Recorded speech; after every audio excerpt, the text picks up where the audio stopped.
Big boss मराठीचा 5वा season प्रेक्षकांच्या भेटीला लवकरच येणार आहे। यावेळी बिग बॉस मराठीचं होस्टिंग बॉलिवूड स्टार प्रसिद्ध मराठमोळा अभिनेता रितेश देशमुख करणार असून कलर्स मराठीच्या अधिकृत सोशल मीडिया अकाउंटवरून बिग बॉस मराठीचा व्हिडिओ शेअर करण्यात आलेला आहे। या नव्या सीझनचे नवे सरप्राईज असणार असून या सीझनमध्ये एक्स्ट्रा धमाल, एक्स्ट्रा मस्ती, एक्स्ट्रा गॉसिप, एक्स्ट्रा मसाला, एक्स्ट्रा भव्यता प्रेक्षकांना पाहायला मिळणार आहे। हिंदीमधल्या अफाट यशानंतर बिग बॉस हा कार्यक्रम मराठीतही सुरू झाला।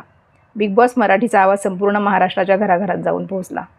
या सीझनमध्ये बिग बॉसच्या घरात आणखी काय काय नाविन्य असेल याकडे सर्वांचं लक्ष लागलंय। बिग बॉस मराठी सीझन 5 मध्ये दिसणारे हे कलाकार: शरयू सोनवणे, अजिंक्य राऊत, ललित प्रभाकर, दीपा चौधरी, ऋषी सक्सेना, सुखदा खांडकेकर, सायली संजीव, अभिज्ञा भावे, पूजा विरारी, मीनाक्षी राठोड, आशुतोष पत्की, प्रिया मराठे, ऋतुजा बागवे, किरण गायकवाड, ऋता दुर्गुळे। यातील तुमच्या आवडत्या कलाकाराविषयी कमेंट बॉक्समध्ये नक्कीच लिहा।